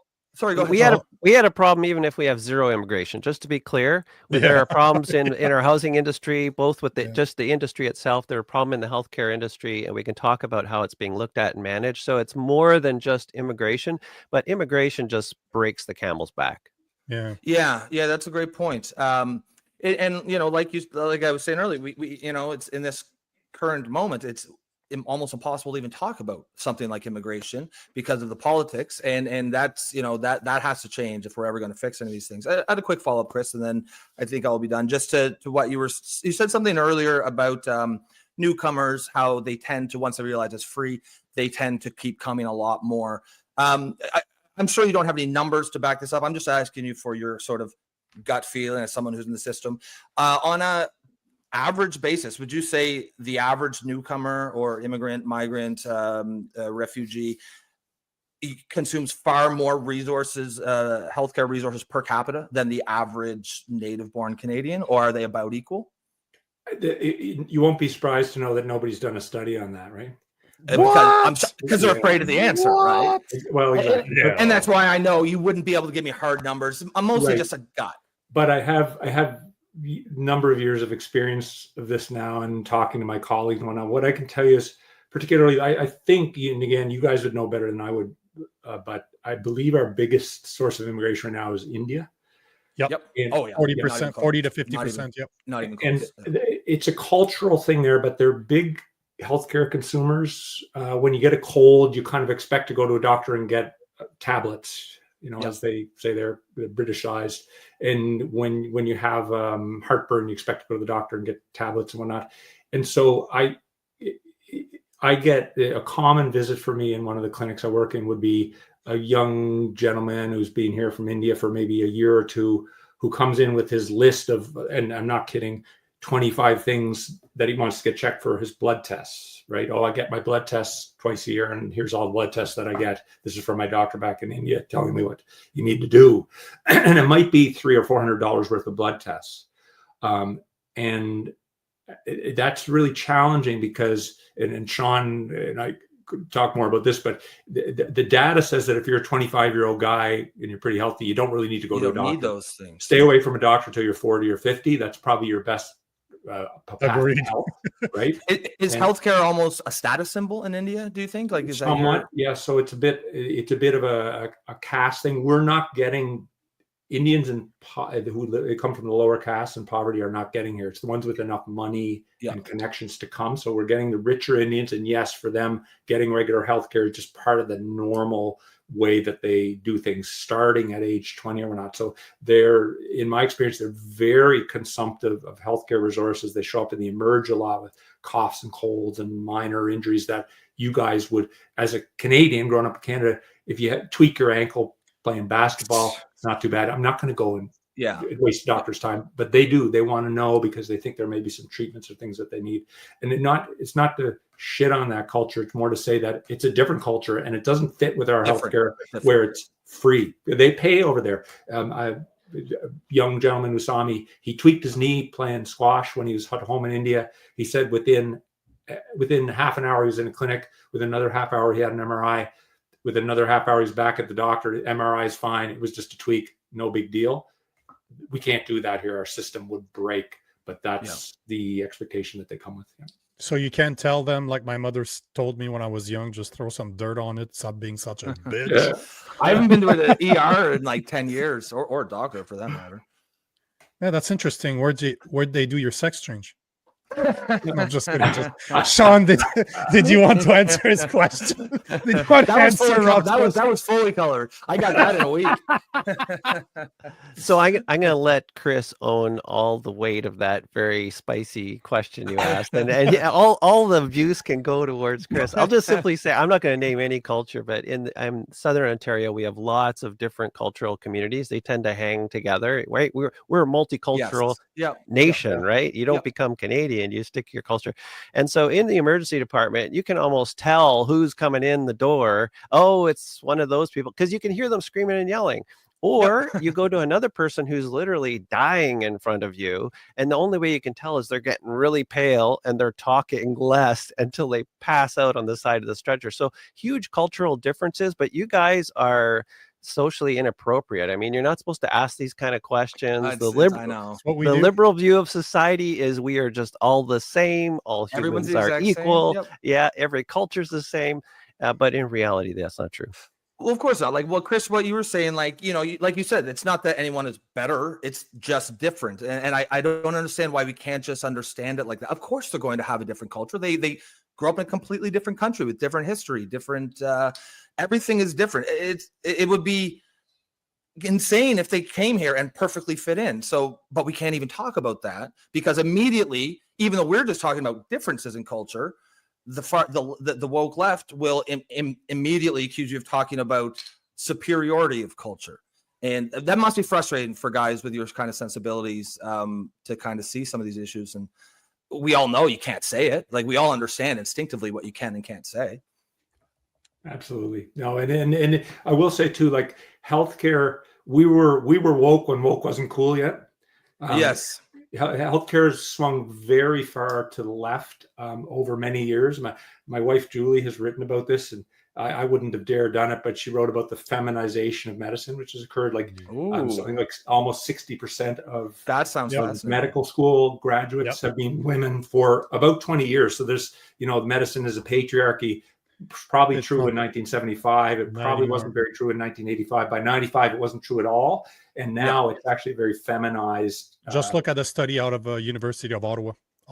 University of Ottawa did that what does study. that say? It's something above 60%. I'm pretty sure that it's more than 60% now of students in medicine, not just nurses, but doctors, surgeon, whatever, name it, is 60 and over percent women.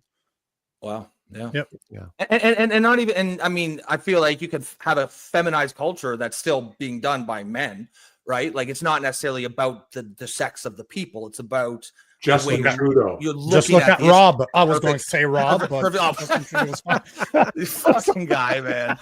Jesus Christ. Justin Trudeau wasn't. But Justin Trudeau is Trudeau a great example. Just even listen to the guy talk. You're like, shut the fuck up, man. Yeah. Like, grow up here. No wonder your wife left you, man. Holy shit. Can I irritate you guys once, but you're wanting to end this segment, but you've mentioned imaging a few times, x-rays, that sort of thing. So there's, I encourage your audience to check this out. CBC actually reported on a 2017 Manitoba Auditor General report on MRI wait times. Mhm. And they found that athletes can get an MRI in Manitoba the next day. Quote, government officials, donors, or people working in the healthcare system got an MRI the same day or the next day. Workmen's compensation patients got an MRI within 20 days. And guess what? Regular people got their MRI in 23 weeks. Yeah. So 23 Wow. weeks versus next day. CBC 2017, Google it, Manitoba Auditor General report on MRI wait times. So Chris is raising his hand. I like it. I love that. I love that. This one, because this is a non sequitur, but a wrap up comment, because I wanted to mention it, going right back to the beginning about this poor young guy who died waiting. I think, like, I start off by saying people are going down the wrong road in their way of thinking and approaching it, and it's going to turn right into we need more funding, we need bigger ERs, and this and that again. And it's trying to fix a problem in bureaucracy, trying to find somebody who's responsible. It's kind of like boxing with the cloud. Like you can punch and punch and punch, but you don't hit anything because it's so diffuse. Who's responsible for this? The answer is, well, nobody knows. You can't really name somebody. And what's going to happen is that I can predict what will happen. There'll be an inquiry. They'll look into it. They'll say that the nurse made a mistake and the doctor should have recognized this and that. And that. They'll throw a couple of people under the bus because they love to do that locally, because it takes heat off the fact that when you have an emergency room full of people who don't need to be in an emergency room, most of them don't need to be in an ER, but they have no other care options. You've created this haystack that the people who are actually sick are these needles in big haystacks of people who aren't all that sick, because they're stuck. They don't want to be in an ER with their little cut on their finger. They love to just go to their family doc's office and check in and get it taken care of, but they can't. And so we're going to get into the weeds of this one particular issue. They'll throw people under the bus, problem solved, and everything will carry on like it always was, because we're not looking at the deeper problem, which is that it's a huge top-down, inefficient, managerialist system that just doesn't work. So, Chris, when you say, like, I just one final one, Nico, and then you can wrap up there. We were just saying there, like, you know, it's a diffuse, like, you can't, there's nothing firm to grab onto. There's no one really to blame. It can always be deflected. Would you say this is a feature or is this a bug? Is this intentional? I've written about this before. I think for the people who are at the top of this and who they probably love it. Great. It's great. Like, they wash their hands. How are you ever going to pin it on somebody? I was the regional head of ER in Nova Scotia for my part of my end of Nova Scotia at one point. And I found out after a while, I used to joke with people that the job had a lot of responsibility and no power. And I mainly felt like I was a cushion between the public, who was extremely dissatisfied with the long waits, and the people in charge who actually held the purse strings and whatnot. I tried to make changes. I wanted to make changes. I would advocate, we can change this and things will be better. We can change that, will be better. At every turn, there would be some lawyer or some person a couple of layers up from me and say, you can't do this and here's why, because the rules say X and Y and Z. And basically, the system is just stuck in this terrible repeating thing where every month we'd have a case that went sour because of a wait time. Somebody would die, somebody would have a bad outcome, somebody would complain. But I couldn't do anything about it. So you have all these managers in the system who aren't allowed to manage anything. They were like me. They were just frustrated and saying, throwing their hands up and saying, why am I here? Why am I called a manager? Most of them, I wasn't really paid for it. I wasn't. That's a long story. So, and eventually I gave up, and that was fine. But a lot of the managers who are in these positions, they realize they're useless, but they're making $90,000 a year in benefits. So they're not exactly saying, yeah, I'm out of here, I'm useless. That's how they suck you in, right? Yeah. I mean, it's pay to play. Golden handcuffs. Since you asked a question to Chris, I'm going to ask one to Sean, because I think that's right down his alley. And that's one of our commenters. I absolutely fucking love this question. Free Wi-Fi saying, would you guys say healthcare is to Canada what the right to bear arms is to America? That's more of a political question, but I'd like to hear. I like it. So I don't know, Sean, if you, I got a feeling that you have an answer for that. Yeah, we've defined it as what it means to be Canadian. It's really the only thing that means. But there are two Medicares. There's the Medicare that exists in our dreams, the dream that we'll get care when we're sick. And then there's the Medicare that exists when you actually get into the hospital. And only 4% of any population, so pick your region, actually needs acute care services in a given year. So 96% of the people are living on the dream. We are literally living on the dream of Medicare because we don't experience the reality of it. And most of those 4% who actually need to go to hospital are sick and old and not very articulate, and they can't come and advocate for themselves. So you only have the rare patient, like you opened the show with, who has a family that are articulate and they're willing to, get lawyers and sue people. That's a tiny, tiny sliver of Canadian society. And most of the 96% don't want to admit that maybe our dream isn't real. And so, yeah, great analogy. The one thing I would really take issue with in the comment, I understand it, and it's a great comment. I agree with it, but it mixes up two things: negative rights versus positive rights. The right to bear arms is what's called a negative right. It's the right to be left alone. Look, I have a gun. I use it for hunting. Leave me the hell alone, government, right? That's leave me alone thing. The positive right is this idea that I have the right to get health care. I have the right to walk in, and I have the right to get something from somebody else when I want it. I have the right to food. I have the right to housing. I have a right to clean. It's a right to something as opposed to the right to be left alone. The 2A doesn't give you a free gun, kind of thing. Yes, right. So in a way, I understand the comment in that it's sort of it defines who we are as a people. But one's a negative right and one's a positive right. And I think that's very telling of the difference between Canadians and Americans. Americans are left alone to live their life and make their own way and make their own wealth. Whereas Canadians want it to come from the government. They see the government as the provider of all good things. Spoonful. Yeah, and we've talked about our high tax rate a lot on this show.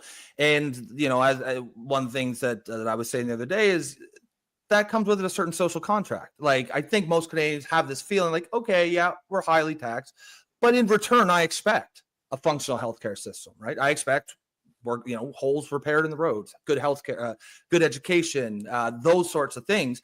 And I think the perception is that the social contract Canadians have with their government has been broken.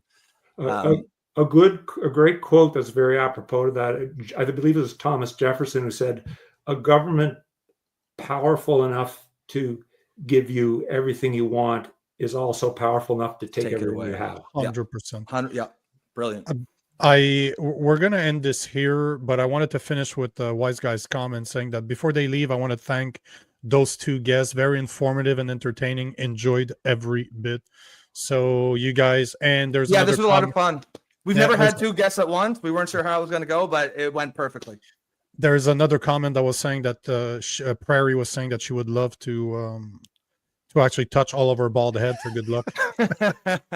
So on that note, I want to thank both of you guys. Thanks, Chris. Thank you, Sean, for being on the show. Hopefully you'll accept to come back, because we're always just so you guys know, experts if a new issue comes up. We have a bunch of people that we call on, like they're experts in their field. So when there's something trending, there's something in the news, I like to call back on people on short notice to have them on the show. So if you guys are interested, I'll contact you after by email to see if you like the experience, or you're going to tell me to politely fuck off, which is okay.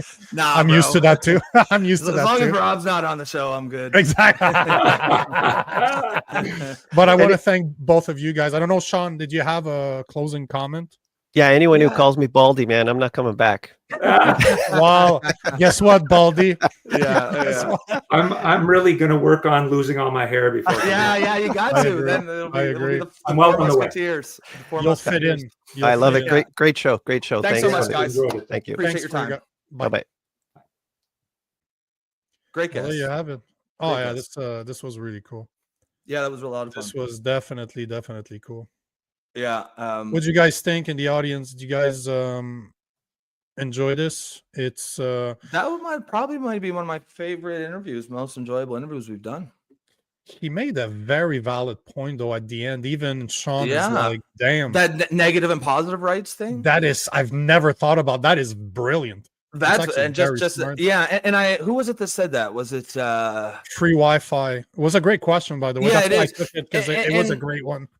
And I took that as a political comment. It's a political issue. Like I thought he meant like From both sides, yes. From both Canada and the US, yes. It's the third rail that government won't dare touch, kind of thing. And in that regard, I think he's right. Absolutely. And it's kind of alluding to what you were saying when you said, we're so socialist up here, we're never going to get rid of our healthcare system. Even conservatives up here, I don't think I suspect a majority would want to keep them. It'd be a lower majority than liberals, but I think it'd still be a small majority that would want to keep it. It's an untouchable thing in the way that the 2A is an untouchable thing. It's really one of those things that I just see it as being part of the culture in Canada. But Yes, you're right. like Sean was saying, you can't have open borders where a welfare state. That is oh man, that's what happens when you speak to people that are more intelligent than you. Yeah, that's right. Eh? You tend to hear shit. You're like, what the fuck? Wow, yeah. But it's true. You can't live. You cannot have open borders and a welfare state at the same time. That's brilliant. And that's how like policymakers need to be thinking about this. Like he's saying, we think we're making immigration decisions, but we're actually making healthcare decisions. We're making housing decisions. We're setting housing policy and healthcare policy when we actually think that we're setting immigration policy. And that just seems like a recipe for disaster. They're not considering any downstream effects. It's just the left has convinced everyone that immigration is always an inherent good in a vacuum.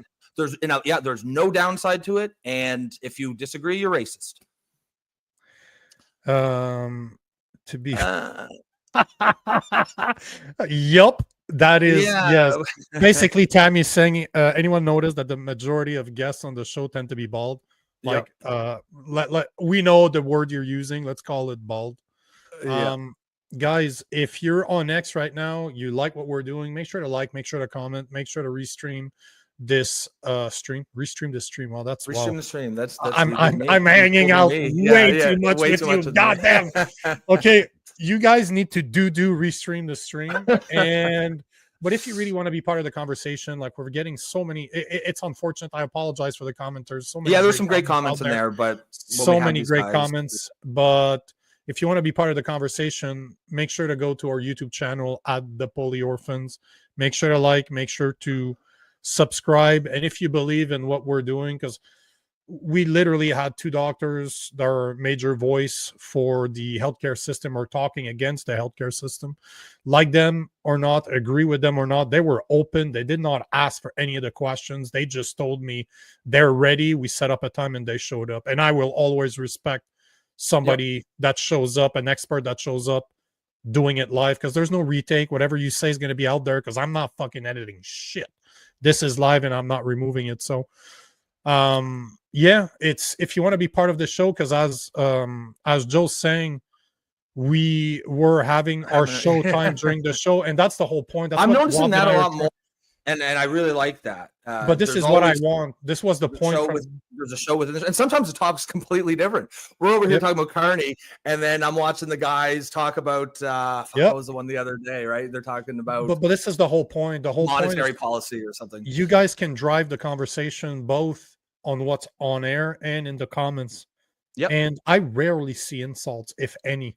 Like people disagree, and that's the whole point. So if you're on X, join the YouTube channel, like, subscribe.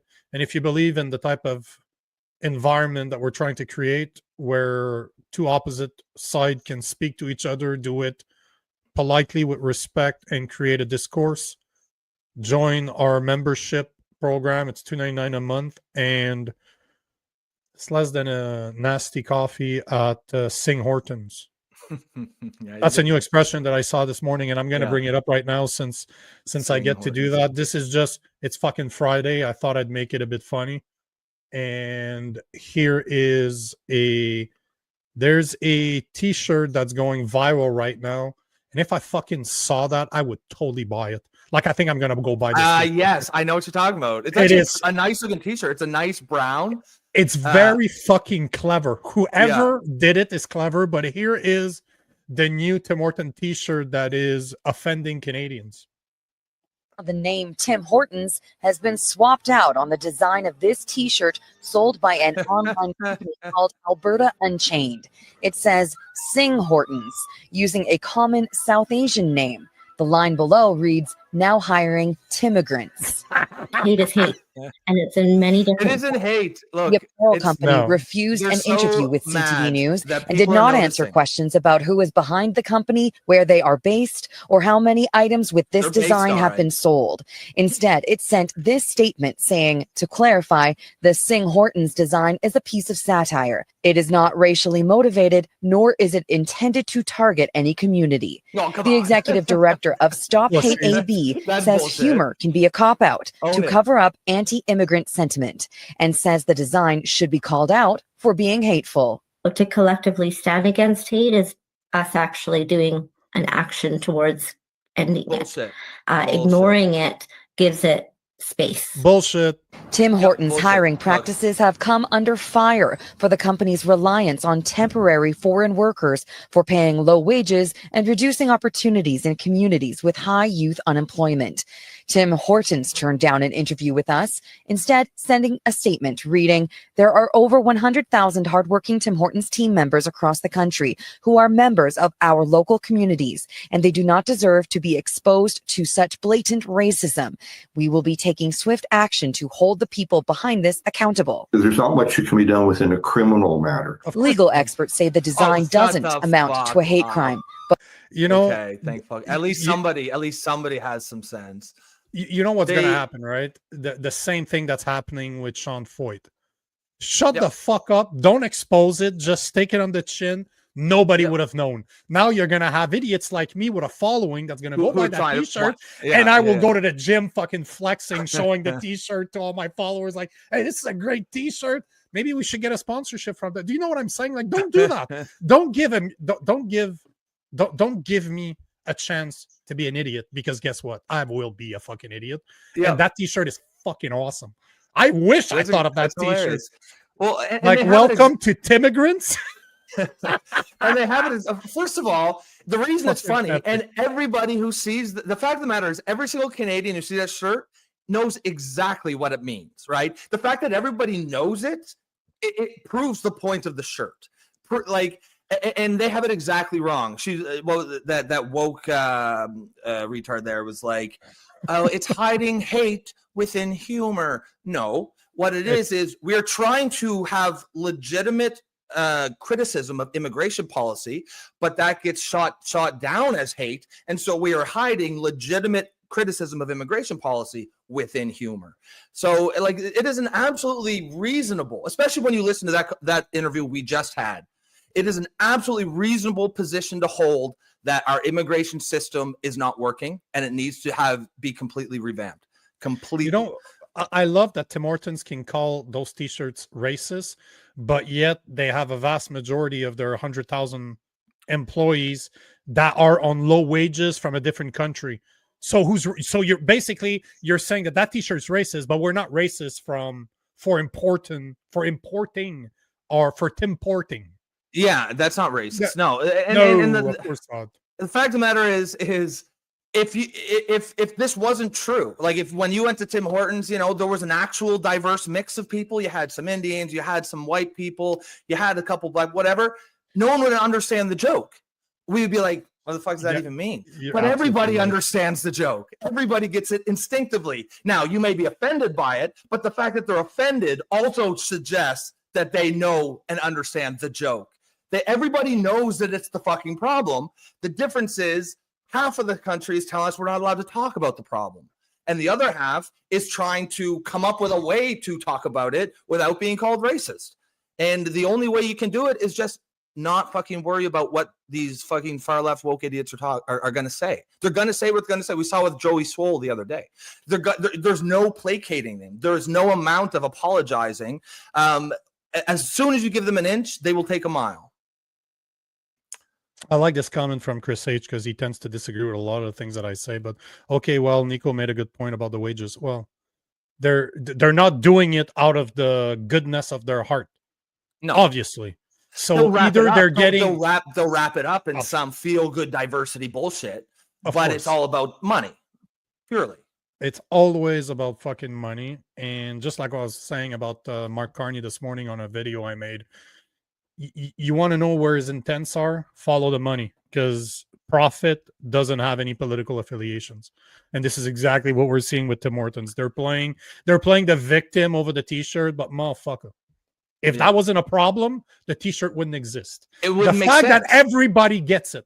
Do you agree or disagree with the t-shirt? Yeah. You know exactly what we're talking about because you've seen it for yourself if you've been to a Tim Hortons. And the fact that the left is furious and says it's racist means they also understand. Absolutely, they get it too. If it wasn't a real thing, they would be like, "This doesn't even make any sense." This is a great comment here by Derek Sittler. This is because of cancel culture. When people can no longer say what they think, they will resort to passive-aggressive alternatives. Exactly. They will resort to humor or funny t-shirts or jokes. And yeah, they're jokes and they're meant to be funny, but they're also meant to make you think. And this, like, yes, this is a funny t-shirt, but at the same time, people will look at it, oh shit, I'm not crazy, because I've noticed this too. They're making a t-shirt about it, right? Like, this is why the left has to like try to shut this shit down fast. Wearing that t-shirt is, you know, that if you see me with that t-shirt, I don't need to explain to you I'm conservative. You have a pretty fucking good idea if I'm wearing that t-shirt in public. So it is a political statement. It shouldn't be, but it is. No, well, and I mean, frankly, like, you know, immigration policy is a political issue, and we should be free to criticize it.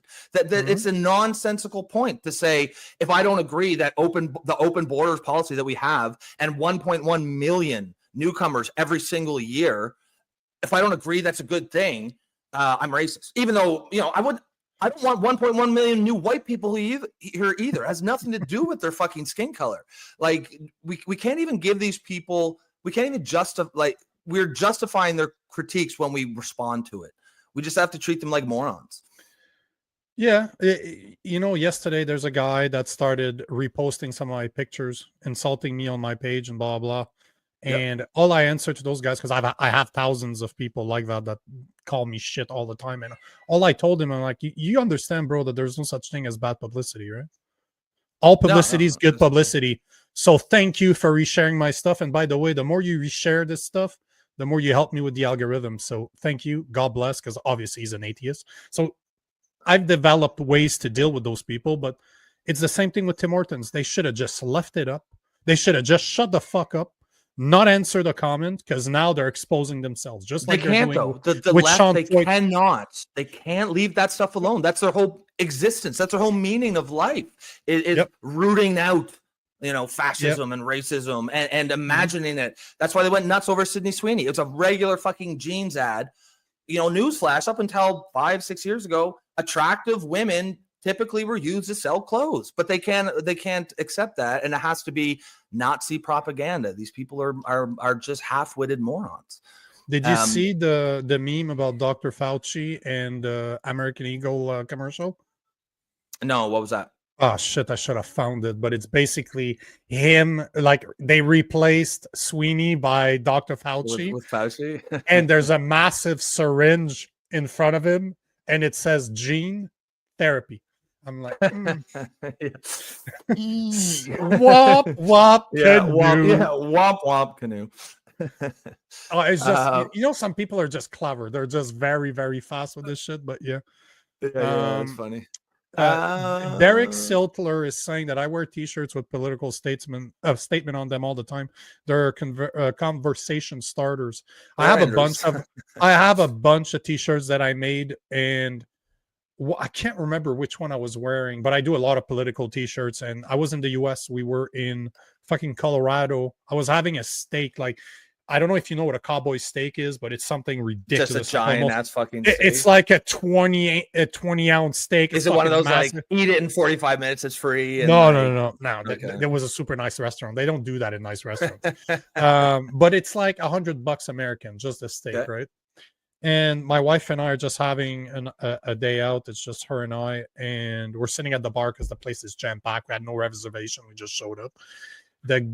By the time we go to pay the bill, the guy's like, no, don't worry about it.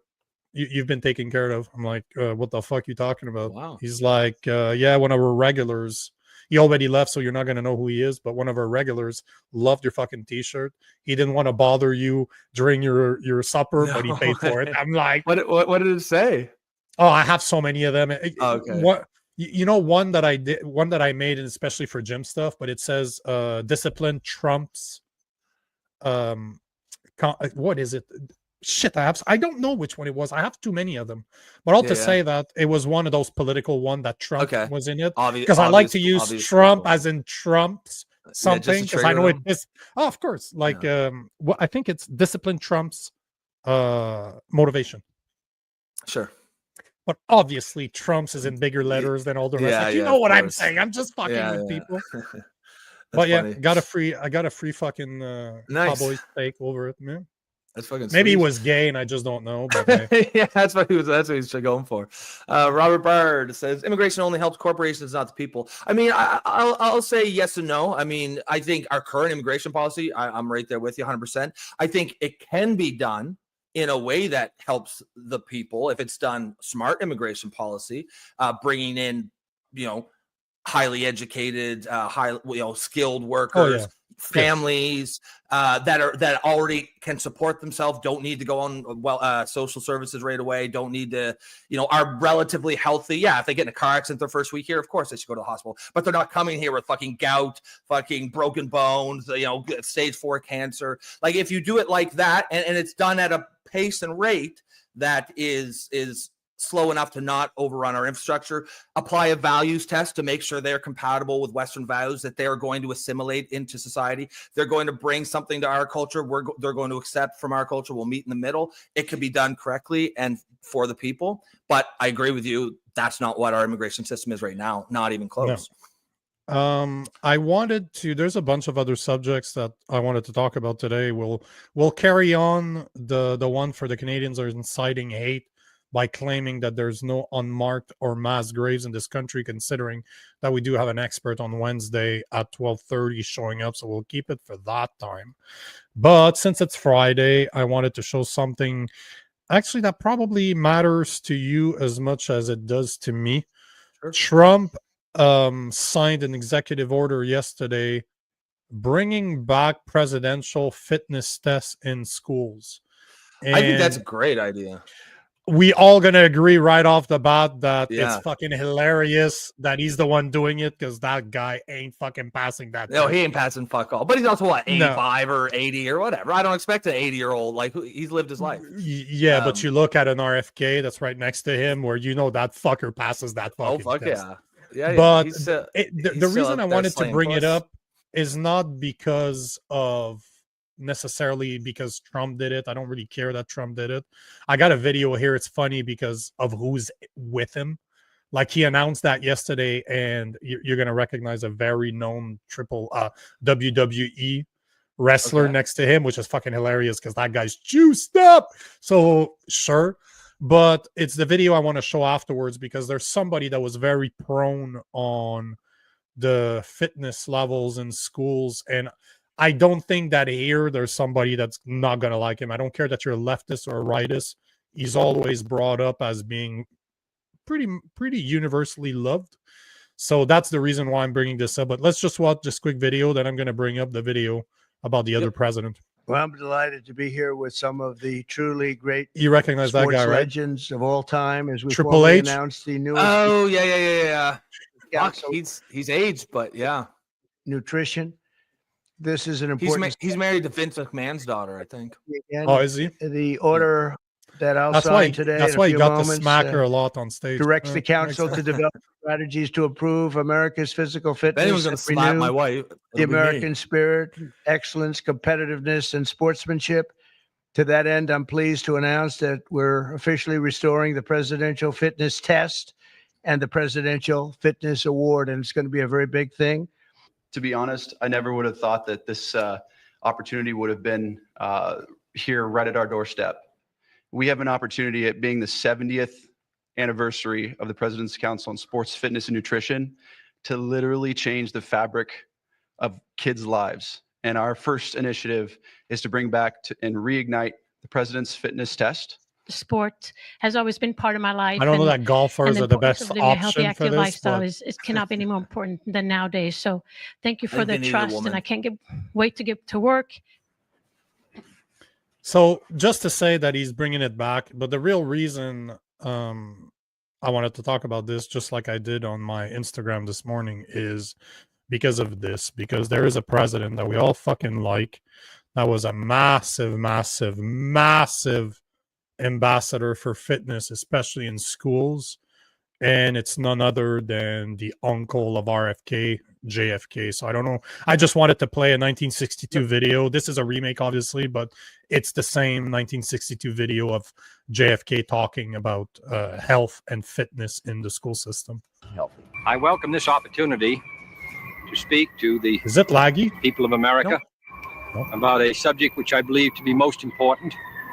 These high school students, and they all look like that back then. I speak not only as President of the United States, but also as a parent of 2 children who I hope will grow up with those qualities of vigor and energy which we identify with the best of America. This should be a matter of concern to us all. A country is as strong really as its citizens. And I think that mental and physical health, mental and physical vigor go hand in hand. Vigor. Ready up. Last 10 foot. 5 sets. Start on ready. Look at the shape of those guys.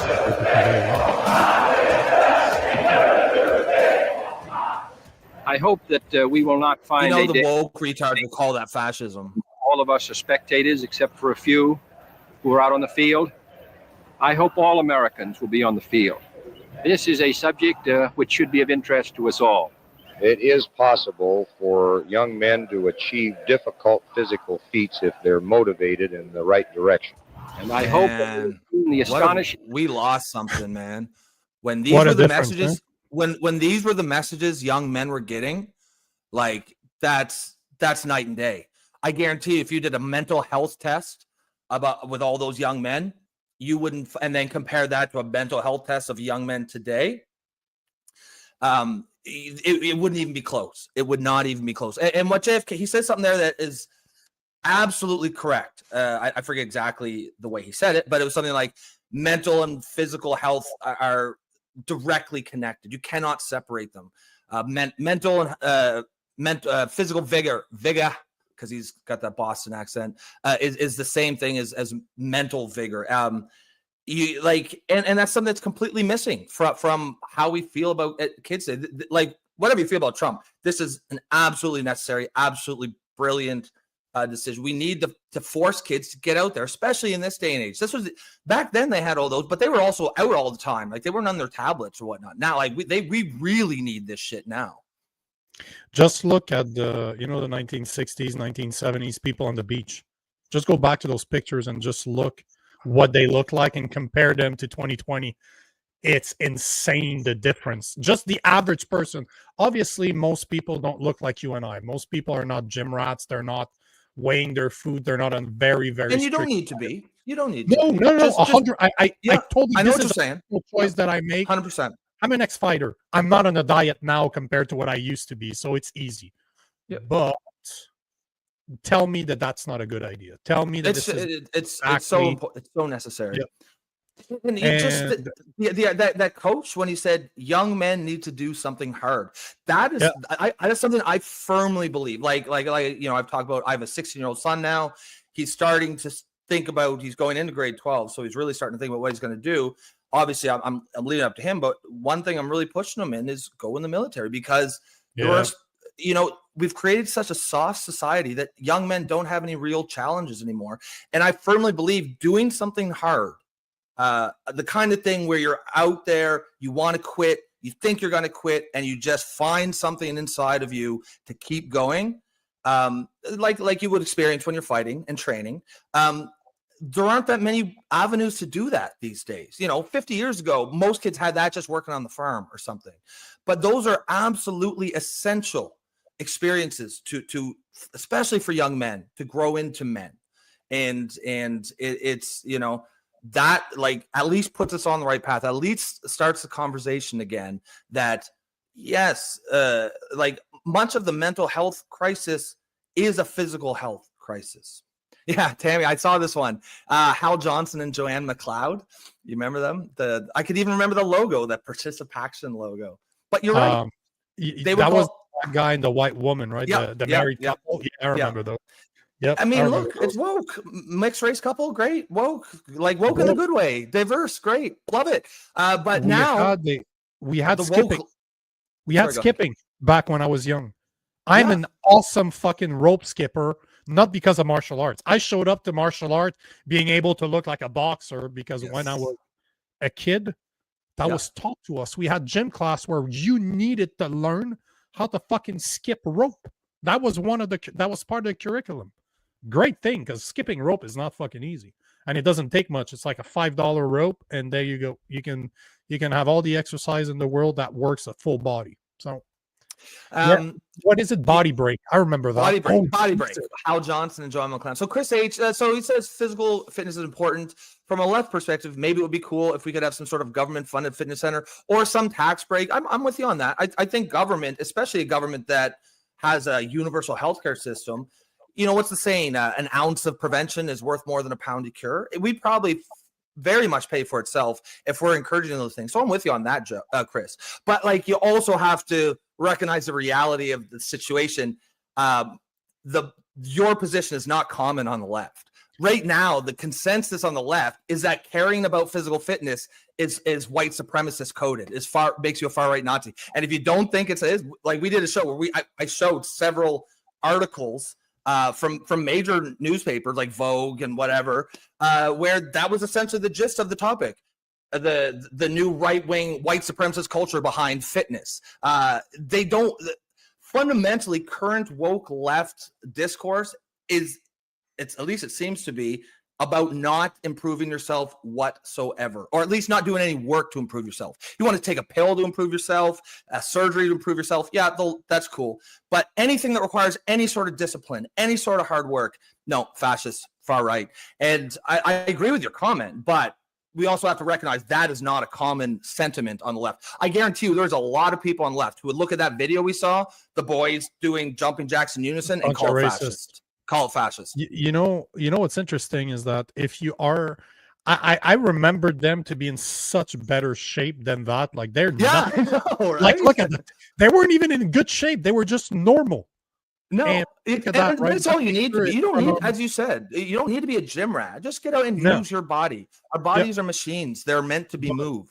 But look at this. This is a picture from 2022. So it seems like they're still together. And look at that. They're not two fat fucks. So this is the thing that most people don't understand. I've always been in shape because that's been instilled in me by my parents when I was super young. Yep. Never left. And that is literally, I've been at the gym for 20 years now, 22 years, but I've been competing in basketball when I was a kid. I competed in baseball. I did martial arts. It's never end because it was instilled in me from the get-go that you need to do something. And that's a good point. And that's why it's so important, these programs, because not everyone's going to have parents that instill it in them. But at least if it's, there's a lot of these kids, it might be instilled in them by school, by these programs.